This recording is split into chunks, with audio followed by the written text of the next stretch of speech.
Jeopardy. What kind of question is it going to be about? So I had a demonic attachment that lasted for years, and it was like I barely survived. I'm wondering, what I've always wondered about you guys is how bad has it gotten after doing it for so many times? Like, has it ever gotten like really bad where you were just like a sickness, like an illness? Sometimes they turn really bad, and sometimes they just go away. Yeah. Have you? Do you ever get attacked in dreams when you go to sleep after doing it? Yeah.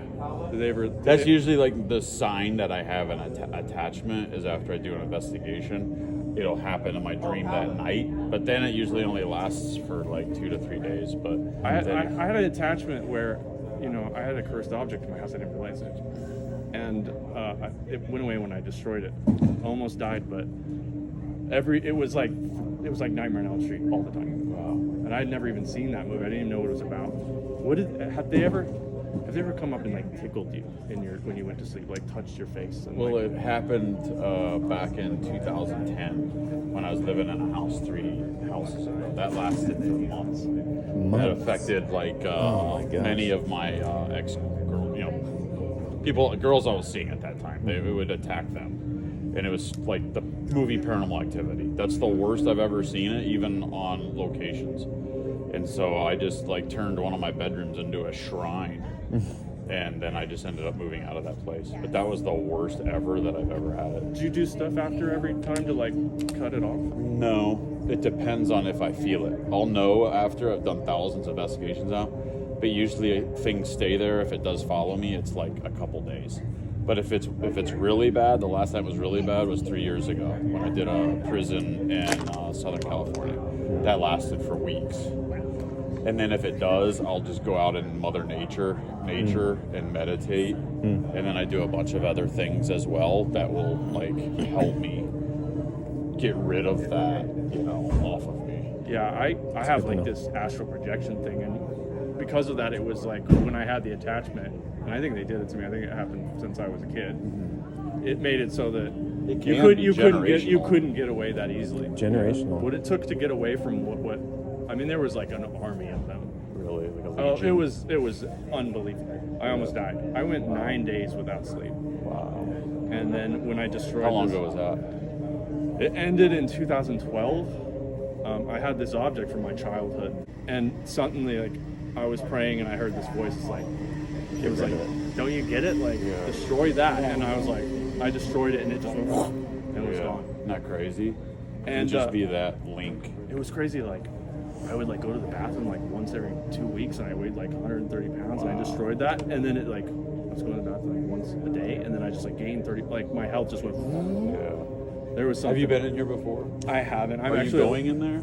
Just be careful because of your sensitivity, because of what you've been through. Yeah. What would you? What would you really stay away from doing it? Don't worry about it. Just don't show any emotions. I mean, I investigated. I investigated Old Washoe. Yeah. I got scratched in the river. Yeah, Old Washoe is insane. We're going there again in January. We're going to try. At the Old Washoe. Yeah. Just be careful. I've always wondered how you guys did the demonic shit over and over again without it turning into. I have to take breaks from it now. I had at a time, I had to just kind of stop doing it for a while because I've always been attracted to the dangerous parts of a lot of different things. I get a thrill out of it.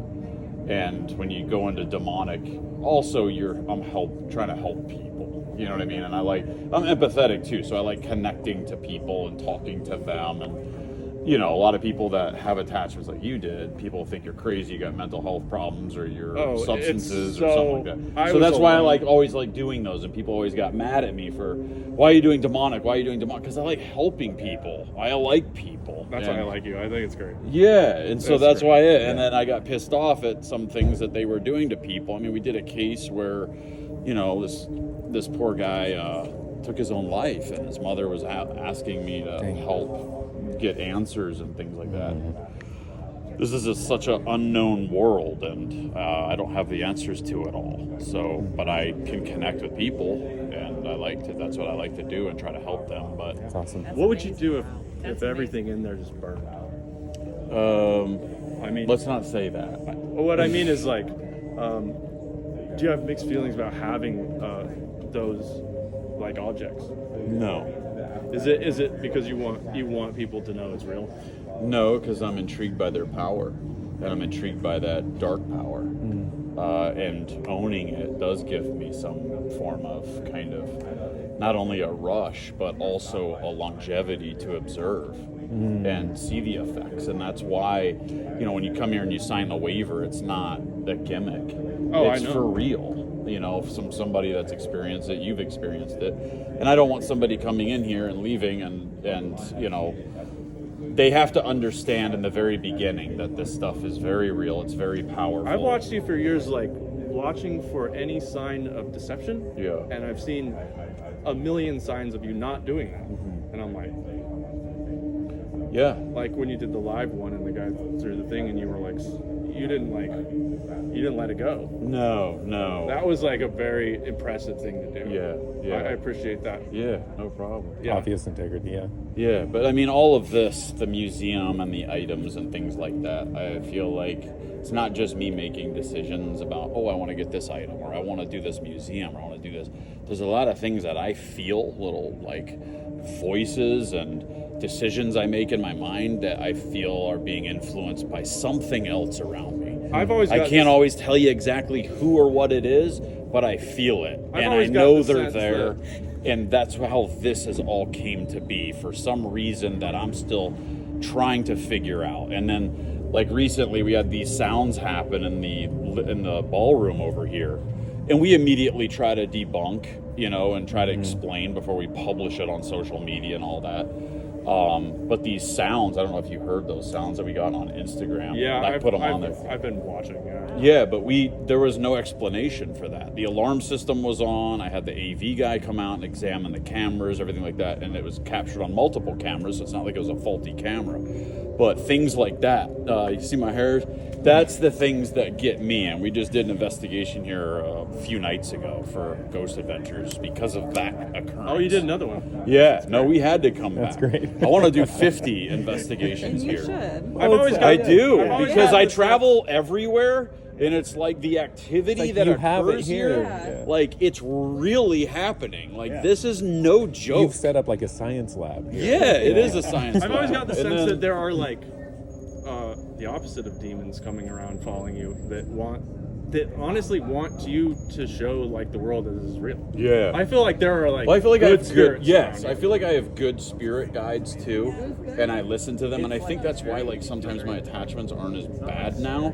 That's what feel I like, thought. I'm like, there's no way he could do this without some And then help. I have good friends too that passed that were involved in the paranormal, and I'm not going to get into that. But I was at Washoe. Oh, okay. So Yeah, you we know I about know. that. But I feel her around me, and I feel, you know what I mean? So sucks. I'm sorry that it's the progress from going from point A to point B 20 years ago. I just wish I had different glasses so we could all see like, oh, here's my people. Right. You know what I mean? Here's all the people that have been helping me out, and they know that what I'm doing is dangerous, but they also want to help me try to stop having everything be such a mystery and such a secret. I mean, if we could hear this stuff, where is it coming from?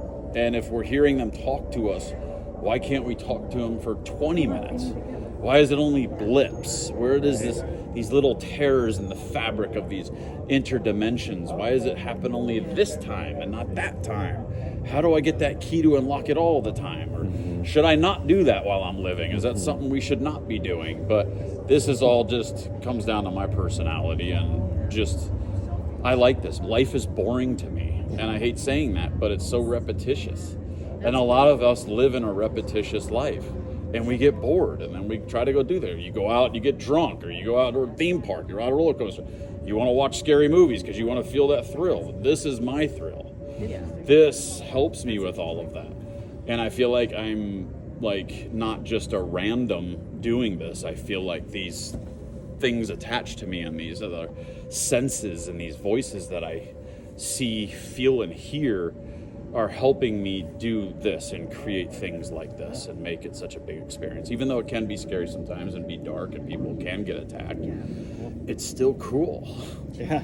You know, it's still cool. So this to me is a giant experiment. I'm down here all the time. I'm observing all the time. Cameras are watching. Every day my management's sending me interviews of people being affected. I'm analyzing that. I'm logging every single occurrence. We have it in files. This is just a giant investigation for me. That's what this is. I mean, the best scientists are the ones that get passionate and excited about what they're studying. If it's like fungus or the universe. Yeah, or whatever this it is something where you can't, as a scientist, you can't just throw It's gotta this be off fun. and say it doesn't exist because you can't make it happen in a laboratory when you want to. Exactly. Because, like in the I've show, heard there that are many things in this times. world we will never fully understand. It's true. In my years where that was happening, where I was like going and seeing it from that other side, I learned a lot. Yeah. I saw so much. I tried to learn as much as I could. I learned a lot. It's good talking to you about this Yeah, stuff. no problem, man.